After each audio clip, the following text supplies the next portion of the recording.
Welcome to Unhappy Teacher Podcast, a safe space for educators to vent, get it off your chest, and know that you're not alone.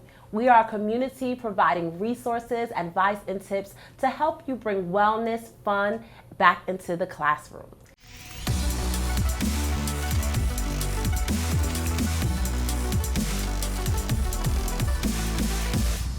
So today we have our next guest, Levonne Gigger. She is no rookie to teaching. She is a force of nature in education and beyond. Hailing all the way from the heartland of Kansas. Topeka, Kansas, right? Yes. Okay. She has her BS in elementary education from Kansas State University. And she is a proud member of Zeta Phi Beta Sorority Incorporated, I will say. Levonne's dedication extends beyond the classroom, where she's been a driving force behind empowering young women through scholarships and mentorships. She also has her master's in early childhood education from Georgia State University. That's where we met, right? Yes. UACN program. What was our cohort name? Forever Phoenix. Forever Phoenix, yes. She's been on a mission to revolutionize the way we teach African American children in underserved communities. What's her secret recipe? A blend of music, technology, dance, and a deep respect for home culture, recognizing it as a powerful foundation for learning and growth. Outside the classroom, she is a proud mom of 3 sons and has 2 adorable baby squares. Not grandbabies, baby squares. Yep, you heard that. Don't call her grandma now. She is mom squared. So let's get ready to dance to the beat of Levonne's inspiring story as she shares her passion for education, culture, and living life to the fullest on today's podcast. Let's welcome Miss Levonne, Mrs. Gigger. So welcome, and thank you for joining me today. I know we have a lot to talk about, a lot to catch up on.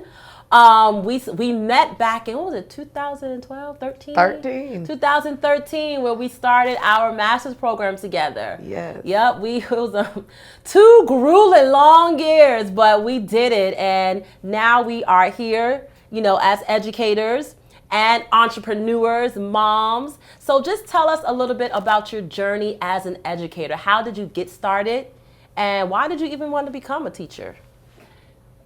So we gonna tell the truth, right?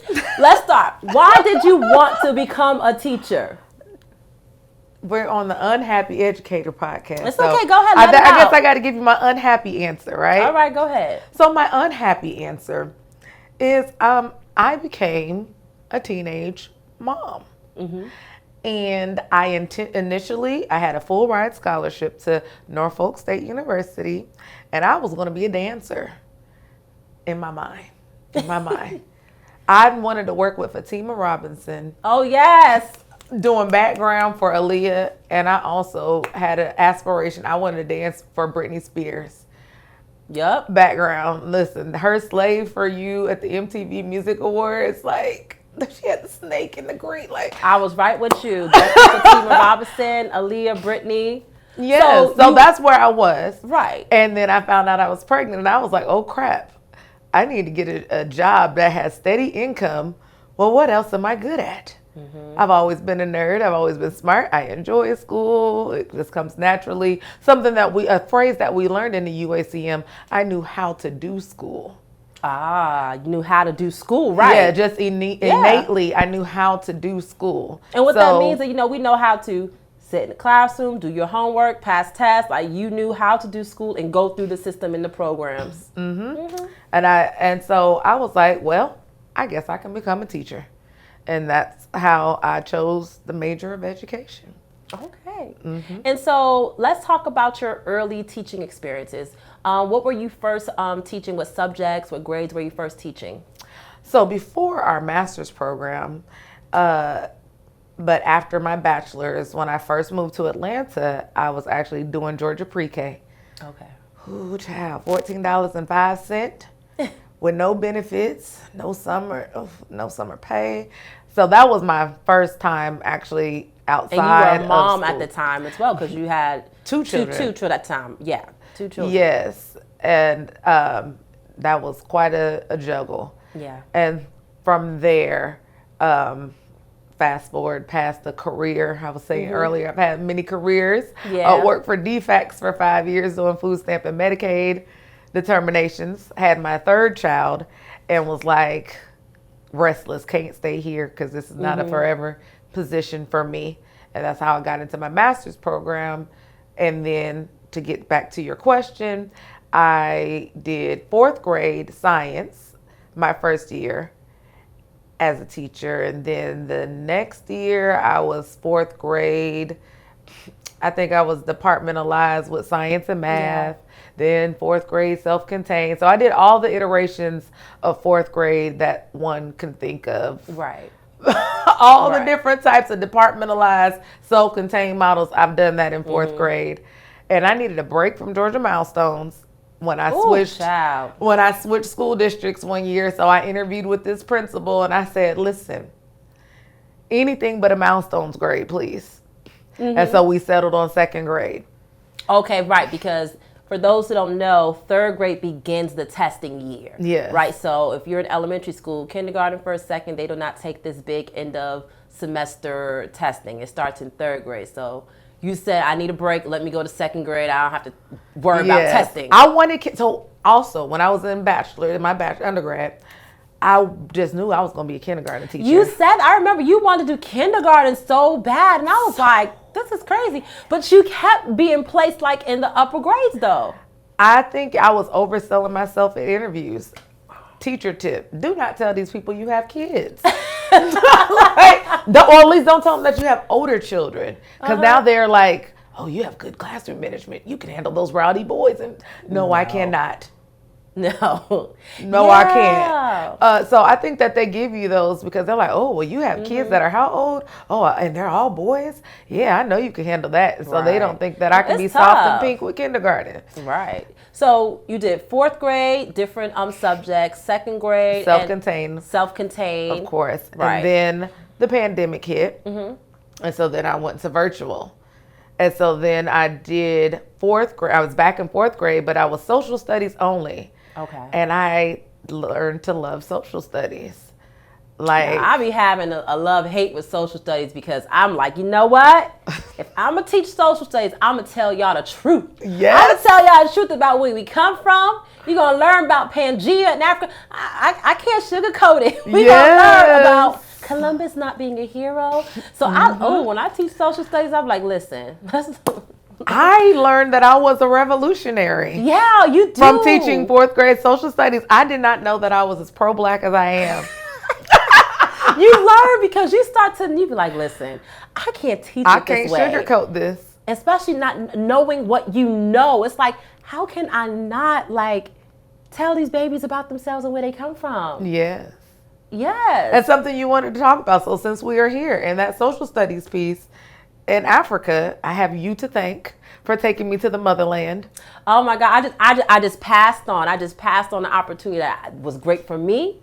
I shared it with you and you took it, and I'm glad that you were able to experience it. So you could talk about a little bit about that program, that being a Fulbright scholar, going to Ghana. No, Fulbright Hayes participant. Let's say, go ahead, say Scratch that. Fulbright Hayes participant. We are not Fulbright scholars, so we will get in trouble. Yes, we will. For that. Yes. So I had it on my vision board that I was going to go to Africa, and I reached out to my social media network. Hey, who has been to Africa? How'd you get there? How did you pick a country? And she's so great. She slid in my DM. People were all on the actual post, but she slid into my DM and was like, hey, I went. And this is what I did. And I applied and I went. Well, the pandemic tried to stop me. So I applied in 2019. Yeah. I was supposed to go in 20, canceled. Supposed to go in 21, canceled. So I actually got to do the trip in 2022 with American Institute for Human Resource and Development by Professor Fredolite Ananobi. Yes. He is my father now, is what he will tell you. I actually am awaiting to hear a phone call like this week, actually, to find out if I have been selected to go back for Tanzania this summer. That's awesome. But yeah, I mean, we'll definitely plug in everyone else. You know, we're not going to hold back information. But educators, if you want to go to Africa, for little to no money. I say less than $1,500. Holla at us. But be prepared to do the work though, because the purpose it is not of a going, vacation. No, it's not a vacation. They made it very, very clear. It's not a vacation. One, you're going to experience this culture shock. Yes, you may be African American going to Africa, but there's going to be so much emotion with it, but also work you have to do, because part of it was to dispel the myths of Africa. Learn as much as you can and bring it back. How are you going to bring this back to your classroom? How are you going to share it with other teachers, other educators about Africa? Everybody's not, is monkeys swinging on trees. It's not just desert, those type of myths, are what we're trying to dispel. So when teaching social studies, knowing what you know, it's like, how can I continue to teach this curriculum when I know so much more now about the transatlantic slave trade? Yes. And so I definitely understand it. So let's talk about that. Let's just go ahead, jump into Ghana and your experience there. Did you get to visit some classrooms and some schools? And yeah, so we actually were there during a time that there was a teacher strike. Oh. And a teacher strike is very interesting because the teachers still go. They just refuse to teach. So you just go to the classroom and sit there? They go to the class and sit and just interact because they love the children, like all teachers do. Yeah. We love children. And so they're going there. They're like, it's not that I don't want to interact with the children. I want to be paid well. So they were showing up every day, but they weren't teaching. But we did get to interact with the students out there. It was a good time. So because I didn't get to actually necessarily see the teaching and learning, but what I did see was a respect that the children have for educators, even without having taught anything curriculum wise. They cheered for us like we were movie stars. And I was like, and I'm Levonne, and I'm from Atlanta, Georgia, and I teach dance. And they were like, ah! Yeah. It's very Yes. different. It's a different level of respect for educators and education. I absolutely love it. I really feel like, that's part of my calling as well. I don't know if you know, but my mother-in-law is one of the founders of Destiny Christian Academy in Sierra Leone. She founded a school for 600 students in a small village in Sierra Leone, and it's funded all through donations. Nice. Yes, so all through donations. So people are, donating and basically sponsoring children. So I even have my own child that I sponsor. So they're in what we call pre-K, that classroom. And so, I plan to grow with them throughout their whole career. Hopefully I can see this baby go to college, That would be amazing. and sponsor this baby to go to college. So I'm working with this school and working with the teachers. I actually just did a professional development with them a few weeks ago where we talked about how to make interactive lessons using low resources. That's something that we can share, teaching at some of the schools we've taught at, not having enough resources, but even, in Africa, thinking about how they're even limited, but these teachers still come to work because they love the kids, but they are dealing with, we got one textbook for 5 children, Right.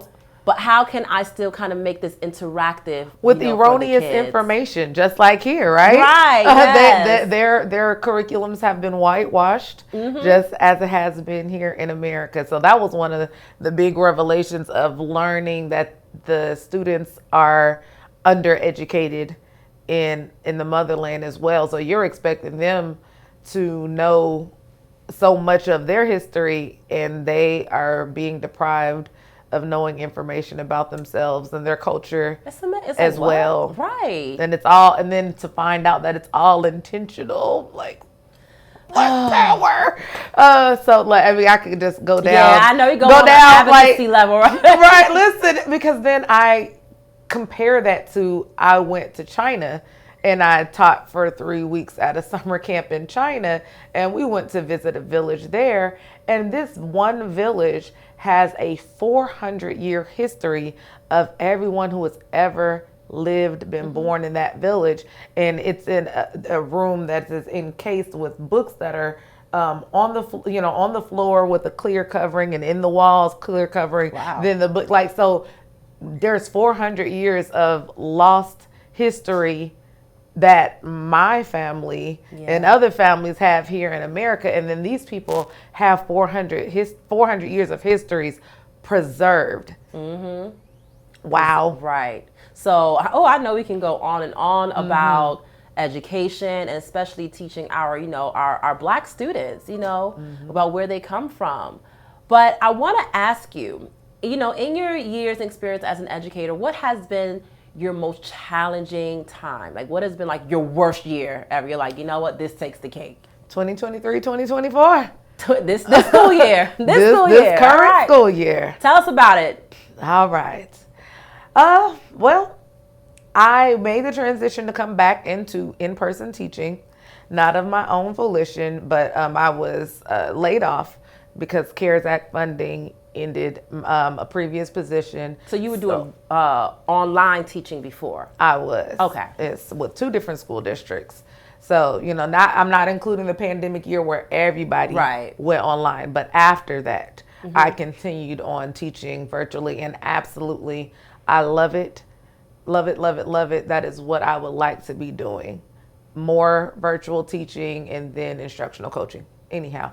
But so this year I went back into the classroom, and I kind of said as we were setting up that I just did not miss having to set up a classroom, spending my own money. I wasn't here for it.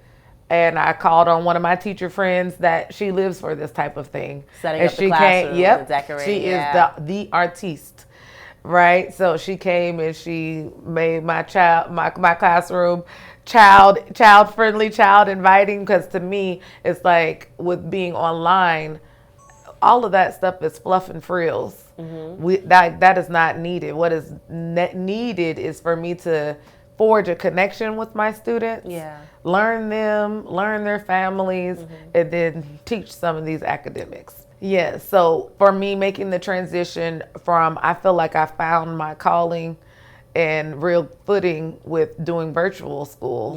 So now here I am back in person, face to face.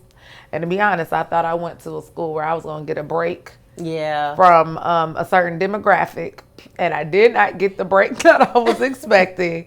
And I not only did I not get the break, I have ran into the most challenging set of students that has resulted in me being physically attacked by one of those students. And so I am walking through that right now. So it's an ongoing process. Right. So with people and entities involved to work that out for me. So let me put this in political professional terms. It's only but so much you can say, because this is clearly an ongoing legal matter that's happening with you being physically attacked by a child. Yes, ma'am. Well, because it's unfortunate, because it's like we hear that. We hear that and we see it, and then to say it's happened. I've been in that situation. Well, I can't wait until you're able to talk about it. So once all the legal matters, wrap it up, then we can talk about that. So what are you doing right now with your time? Yeah, so I am doing gig work. Started off with doing the delivery apps, Uber Eats, DoorDash. Not interested in shopping for people. I don't like to get my own groceries. Oh my gosh, I'll be Instacart. Yes, look, Walmart Plus for me. I like the Walmart Plus. But so I am delivering your food. Okay. Make sure you tip your drivers.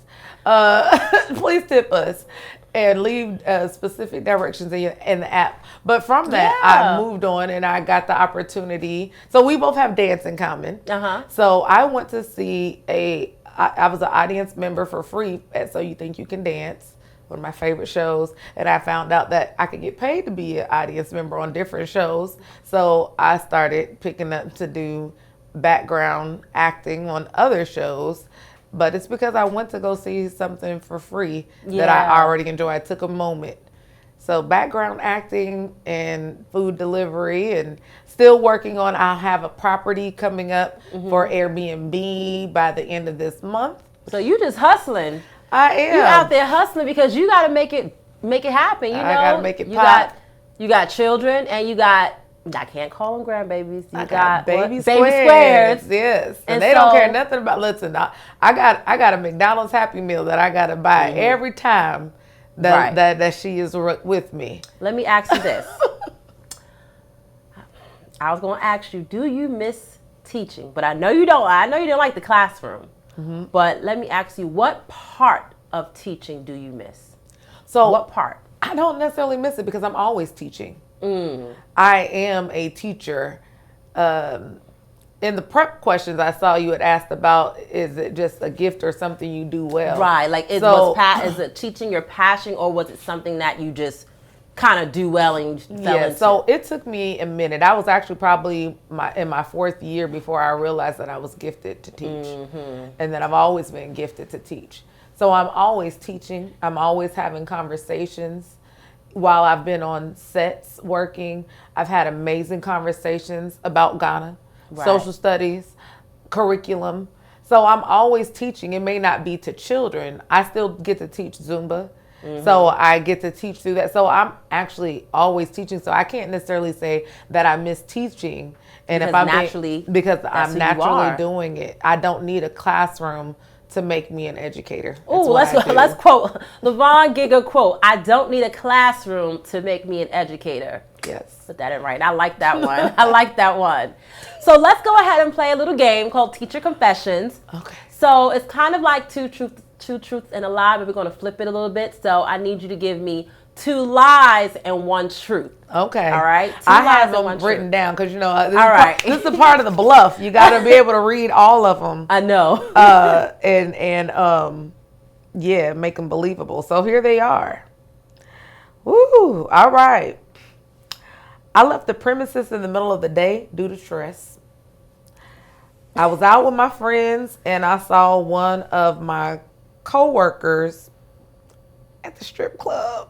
Ooh, that awkward. And then what was the other one? Am I missing it? Did I delete it? Okay, they were good. All right, here it is. I hit undo. All right. Okay. I refused to turn in lesson plans for a school year because I didn't like the format. I wish I would just be like, you know what? I'm not doing lesson plans because I don't like the format. The stripper thing, that would be so, you saw them working. Well, no, let me back up. Let me just try to figure out what the truth is, because seeing a coworker actually stripping, that's kind of awkward, kind of weird, right? Okay, so the truth is, I want to say, let's just go with it. You saw your coworker stripping at the club? I did not. Okay. Have not. Woo! Because I was like, man, what do you say? Like, I guess, that teacher check. Listen, I've been trying to get my guy to agree to do me an OnlyFans with my feet. Listen, can I have an OnlyFans with feet? My feet are nice. You could do what you want. Listen, you over there hustling. I said there is nothing sexual about a foot. I don't even like feet. Listen, but I heard that there are people that's paying top dollar to see people's feet. Yes, they are. And hands too. Listen. Yes, they are. But wait. Why not? Okay, so the truth is that you actually just left work one day because of stress and you said, I'm leaving? No. And I feel like I should have. It has been the closest. So wait, you did not turn in lesson plans one year because you said, I don't like this format. Mm-hmm. So I wrote them on, so they wanted us to use a Word document. Yeah, and it breaks across. And I took the entire format and I put it into an Excel doc where you can freeze the panes and keep your stuff together. And it's still the same thing. You're still hitting every bullet point. And they would not accept it. See, those be the little annoyances that I can't stand, where it's like, I'm giving you the exact same thing, but instead of it being like this, I did it like this. What? You want the paper like this, but the paper's going to be like this. And why? Like, do you really want to be mad at me about that? Yeah, it was Miss Gigger. Can you please use the format we gave you, ma'am? I color coded it. Number one, color coding. I color coded it because it helps my brain process, and I made it to where these sections will not move and break because I don't need the middle of my sentence to stop and go down across the page. I can't think like that. And that's the look. This is all probably like teacher stuff we're talking. People like, okay, like, so what? But I know, like you said, we love dance. You do Zumba. Tell me, what is your teacher playlist? Like, if you give me like top 3 songs right now that you're like, these top 3 songs will get me going, like, put me in a good mood no matter what. Okay, so when you said teacher playlist, I didn't know what that meant. So I had a different playlist that I had up. If it ain't student friendly, it's for you then. No, mine is student friendly. Okay. So I created a playlist of songs that I play with the kids. Well, let me hear that. I want to hear that because I play music in the classroom too, and so at the beginning of the year, I ask students to tell me like what are your favorite songs. Let's create a classroom playlist. And sometimes I'll play their little songs, but a lot of times I'm not gonna lie, I'm playing the songs for me to calm myself down, and so I can have a good day. But let's hear. So one that I do for me, but it's for the entertainment of the kids, is What the Fox Say. Oh my God! I go crazy on that song. No, 2nd grade, 4th grade. Because I just go silly. As a dancer, I can let go. And I'm like, what does the fuck? So I can let go on that and I can get them to come out because they'll see how silly I am. Okay. Number 2. Old Town Road still gets the kids going. Number 3. And number 3, listen, oh my gosh, there's so many. I don't know. I think the kids like 24 Karat Magic, the Kids Bop version still. Okay. And that's, of course, Kids Bop version, because sometimes these kids be knowing a lot of words they shouldn't be knowing. But anyway, so thank you so much, Levonne, for joining me today on the Unhappy Teacher podcast. I really enjoyed our time together, and I'm just, I'm glad to see that you are still, making means, making a way for yourself, even though you had a trying year. Yes. Go ahead and, tell our viewers how they can contact you and reach you at social media. Well, I have my website, www.sophistatwerk.com. So I was the teacher in this club. I'm not on the strip pole. But I do teach twerk fitness and Zumba fitness. So Sophistatwerk, sophisticated does not have 2 A's, all right? So Sophista, SOPHISTI, and then the word twerk.com. You can find things on there, shea butter, my class schedule, and look forward to hitting. Oh, look, hit me up if you would like to travel to the motherland, to Ghana, to Tanzania. There are different places that are going. And if you're going on the Fulbright, it's not even just for educators. You can find travel for about any profession all around the world on the Fulbright website. Well, thank you for sharing that knowledge with us. Educators will definitely, I think, appreciate that. And thank you for viewing Unhappy Teacher Podcast today. I'm Courtney Sela, and make sure you follow us at Unhappy Teacher Podcast. We out.